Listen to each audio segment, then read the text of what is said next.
खुदी को कर बुलंद इतना, खुदी को कर बुलंद इतना कि खुदा भी बंदे से खुद पूछे, बता तेरी रज्जा क्या है। जय हिंद दोस्तों, मेरा नाम रोशन, आप लोग देख रहे हैं रोशन सर लौरिया। दोस्तों आज की इस वीडियो में 9th क्लास के बायोलॉजी के प्रथम चैप्टर जीवन की मूलभूत इकाई कोशिका से हम ऐसे 50 मोस्ट इम्पोर्टेंट ऑब्जेक्टिव प्रश्न लेके आए हैं जो आपके एग्जाम में मोस्ट इम्पोर्टेंट होने वाले हैं और यहीं से क्वेश्चन हमेशा पूछे जाते हैं। तो चलिए बिना किसी समय व्यर्थ किए हुए इस वीडियो को शुरू करते हैं। आप लोग अपने आंसर को कमेंट में ज़रूर लिखेंगे और आप लोग इस टेस्ट को देंगे और जिसमें लास्ट में आप लोग हमें ज़रूर बताइएगा कि आपका कितना मार्क्स आया। तो चलिए वीडियो को शुरू करते हैं। पहला क्वेश्चन है, कोशिका किसे कहते हैं? देखिए आपका सही आंसर हो जाएगा जीवन की मूलभूत इकाई, ऑप्शन बी।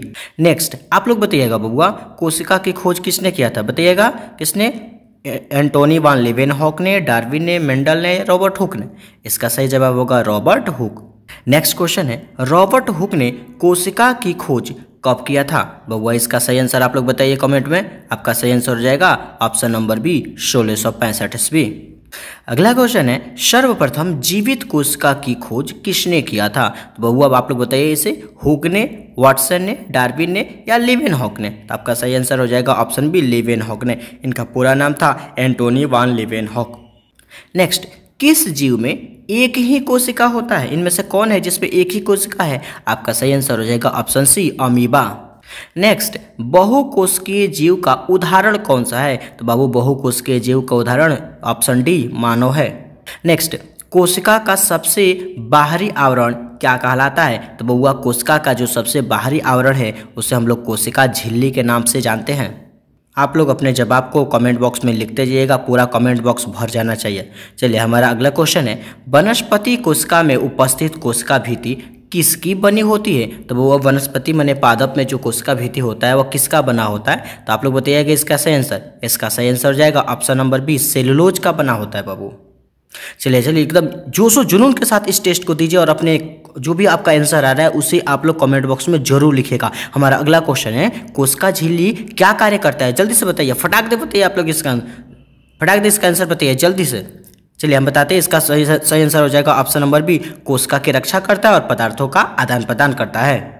चलिए रुकना नहीं चाहिए, कलम नहीं रुकना चाहिए बबुआ। अगला क्वेश्चन है, कोशिका का जलीय भाग क्या कहलाता है? बबुआ कोशिका का जो जलीय भाग है उसे हम लोग कहते हैं साइटोप्लाज्म, ऑप्शन नंबर बी, फटाक दे। चलिए अगला क्वेश्चन समझते हैं, क्वेश्चन रुकना नहीं चाहिए आपका। अगला क्वेश्चन है, केंद्रक किस में पाया जाता है? बाबू केंद्रक किस में पाया जाता है? ध्यान से समझिए बाबू, बताइए इसमें केंद्रक किस में पाया जाता है? चलिए इसका सही आंसर हो जाएगा ऑप्शन नंबर बी, जीवित कोशिका में। चलिए हमारा अगला क्वेश्चन है, एकदम जोशो जुनून के साथ बने रहिए। अगला क्वेश्चन है, कौन सी कोशिका बिना केंद्रक के होते हैं? इनमें कौन सी ऐसी कोशिका जो केंद्रक होता ही नहीं है? तो बउआ question number option number B, लाल रक्त कणिका जो है आरबीसी, इसमें केंद्रक नहीं पाए जाते हैं। चलिए अगला क्वेश्चन समझते हैं। हमारा अगला क्वेश्चन है, अनुवांशिक पदार्थ जो है, अनुवांशिक लक्षण किसमें होता है? किसमें अनुवांशिक लक्षण होता है? बउआ ऑप्शन नंबर सी में। जो डीएनए होते हैं हमारे शरीर का अनुवांशिक लक्षण को प्रेजेंट करते हैं और डीएनए के कारण ही बकरी का बच्चा बकरी की जन्म लेता है, सियार का बच्चा सियार का जन्म लेता है और मानव का बच्चा मानव में जन्म लेता है। ये सब डीएनए के कारण ही हो पाता है। चलिए अगला क्वेश्चन समझते हैं। हमारा अगला क्वेश्चन है, कोशिका के शक्ति केंद्र को क्या कहते हैं? बाबू कोशिका का जो पावर हाउस है, शक्ति केंद्र है, उसे क्या कहते हैं बउआ? तो कहते हैं माइटोकॉन्ड्रिया, ऑप्शन नंबर बी, याद रखिएगा इसे माइटोकॉन्ड्रिया को कोशिका का पावर हाउस कहा जाता है। हमारा अगला क्वेश्चन है, प्रोटीन संश्लेषण की प्रक्रिया कहाँ होती है? बाबू कहाँ पे प्रोटीन बनता है? तो आपको बता दें ribosome, option number B, ribosome में प्रोटीन का निर्माण होता है। चलिए अगला क्वेश्चन है हमारा, ध्यान समझिए बबुआ, कोशिका का वह भाग जो कोशिका विभाजन में मदद करता है उसे क्या कहते हैं बबुआ? तो देखिए कोशिका विभाजन जो है वो सेंट्रियोल करता है, ऑप्शन नंबर डी, याद रखिएगा। चलिए अगला क्वेश्चन है हमारा क्वेश्चन नंबर 17। बबुआ अपना आंसर जो जब कमेंट बॉक्स में देते रहिए, अपना जवाब देते रहिए, फटाक फटाक, रुकना नहीं चाहिए। अगला क्वेश्चन हमारा, गोल्जी निकाय का क्या कार्य है? ध्यान समझिएगा बबुआ, गोल्जी निकाय जो होता है, गोल्जी निकाय का क्या कार्य है? तो इसका सही आंसर हो जाएगा ऑप्शन नंबर बी, गोल्जी निकाय प्रोटीन का संशोधन करता है और उसका पैकेजिंग करता है, याद रखिएगा आप लोग, बहुत इंपॉर्टेंट है। चलिए अगला क्वेश्चन समझते हैं। हमारा अगला क्वेश्चन है, लाइसोसोम को क्या कहते हैं? बबुआ लाइसोसोम को आत्महत्या आत्महत्या की थैली कहते हैं, ऑप्शन नंबर बी, क्योंकि इसका अंदर एक जल अपघटक एंजाइम पाए जाते हैं। जब यह जल अपघटक एंजाइम जो है, जब यह लाइसोसोम अपने आप को फाड़ लेता है तो पूरे कोशिकांगों पे गिर जाता है, जिसके कारण पूरा कोशिका मर जाती है। इसीलिए लाइसोसोम को आत्महत्या की थैली कहते हैं, सुसाइड बैग कहते हैं। याद रखिएगा, बहुत इंपॉर्टेंट क्वेश्चन होने वाला है। चलिए अगला क्वेश्चन है हमारा, प्लाज्मिड किस में पाए जाते हैं बउआ? प्लाज्मिड किस में पाए जाते हैं? तो ऑप्शन नंबर सी, बैक्टीरिया जो है इसमें प्लाज्मिड पाए जाते हैं। अगला क्वेश्चन समझते हैं, क्वेश्चन नंबर 20 है हमारा, क्लोरोप्लास्ट में कौन सा रंजक पाया जाता है? तो बउआ क्लोरोप्लास्ट में क्लोरोफिल पाए जाते हैं, ऑप्शन नंबर बी। चलिए अगला क्वेश्चन है हमारा, क्वेश्चन नंबर 21, प्रकाश संश्लेषण कहाँ होता है? आप लोग बताइए कहाँ होता है बउआ, कहाँ होता है? माइटोकॉन्ड्रिया में, साइटोप्लाज्म में, क्लोरोप्लास्ट में या केंद्रक में? सही जवाब हो जाएगा ऑप्शन नंबर बी, क्लोरोप्लास्ट में होता है आपका प्रकाश संश्लेषण। चलिए अगला क्वेश्चन है हमारा, मोस्ट इंपोर्टेंट होने वाला एक क्वेश्चन, ध्यान रखिएगा, एक कोष के जीव का उदाहरण कौन सा है? इसमें कौन सा ऐसा जीव है जो एक कोष का है? मेढक बहुकोषीय, मानव बहुकोषीय, शेर बहुकोषीय? आपका सही आंसर हो जाएगा option number A, amoeba. Amoeba जो है वह एक कोष के जीव है। चलिए अगला क्वेश्चन है, साइटोप्लाज्म और केंद्रक मिलकर क्या बनाते हैं बउआ? साइटोप्लाज्म और केंद्रक मिलकर प्रोटोप्लाज्म बनाते हैं, इसे हिंदी में जीव द्रव्य कहा जाता है। याद रखिएगा, आप लोग भूलिएगा मत, बहुत इंपॉर्टेंट क्वेश्चन है। अगला क्वेश्चन है, कोशिका सिद्धांत किसने दिया था बउआ? कोशिका सिद्धांत जो है वो स्लाइडेन और स्वान ने दिया था और बोला था कि हमारा शरीर जो है छोटे छोटे कोशिकाओं से मिलकर बना होता है। अगला क्वेश्चन है क्वेश्चन नंबर 25, हमारा ध्यान दीजिएगा, डीएनए कहाँ पाया जाता है? तो डीएनए बउआ केंद्रक में पाया जाता है। फटाक फटाक जवाब दीजिएगा, रुकना नहीं चाहिए कलम।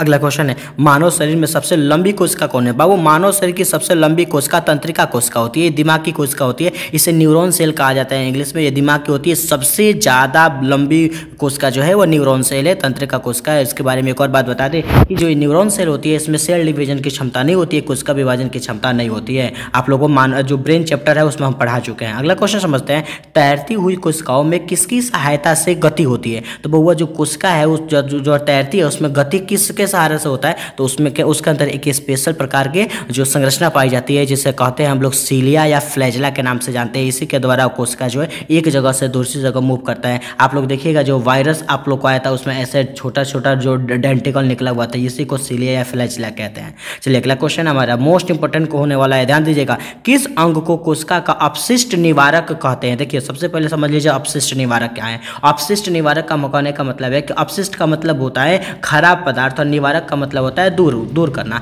अर्थात कोशिका के अंदर कौन सा ऐसा अंग है जो खराब पदार्थों को दूर करता है? तो वो है लाइसोसोम। यही जो है खराब पदार्थों को सड़ाकर गलाकर खत्म कर देता है और कोशिका को साफ रखने का कार्य करता है। याद रखिएगा, इसे कोशिका की पुलिस भी कही जाती है।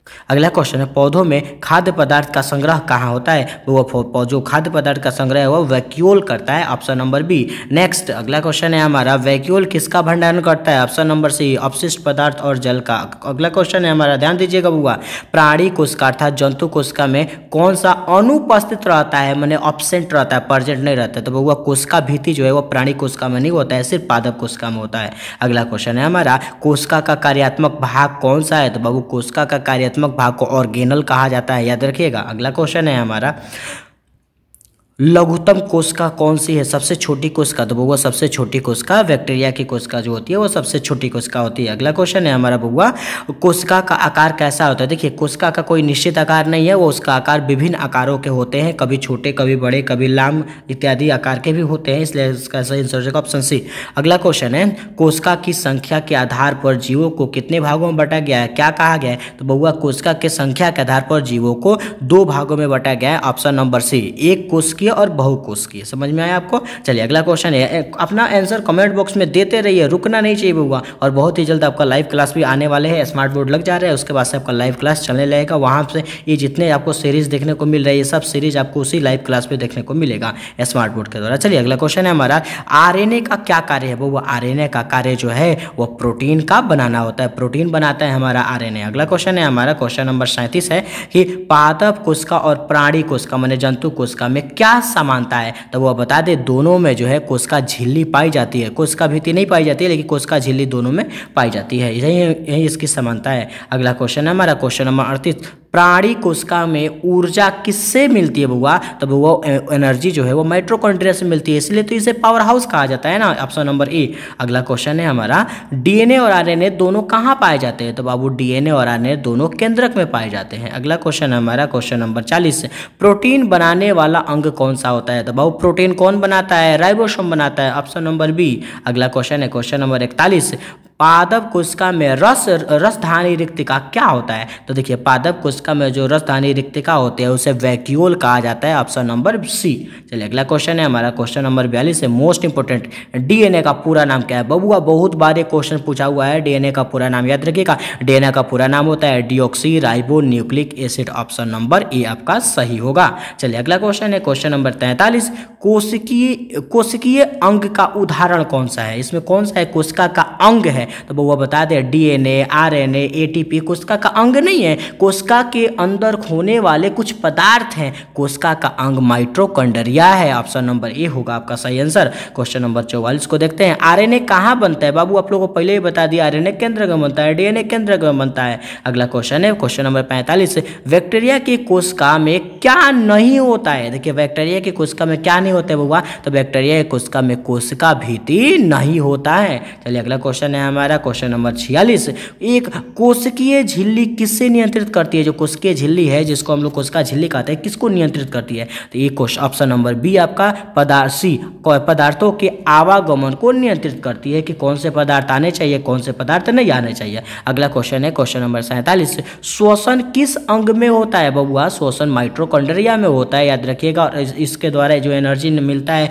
वो 38 एटीपी के द्वारा निकलता है। इस 38 एटीपी जिस प्रोसेस के द्वारा निकलता है उसे क्रेब्स चक्र के नाम से जाना जाता है, क्योंकि इसका खोज क्रेब्स नामक वैज्ञानिक ने किया था। आप लोग को पहले ही हम डिटेल में सेल चैप्टर में पढ़ा चुके हैं। चलिए अगला क्वेश्चन है हमारा, कोशिका भित्ति की अनुपस्थिति होती है, किसमें कोशिका भित्ति नहीं होता है? आपको पहले ही बता चुके हैं, जो प्राणी कोशिका होते हैं, जंतु कोशिका, इसमें कोशिका भित्ति नहीं होता है।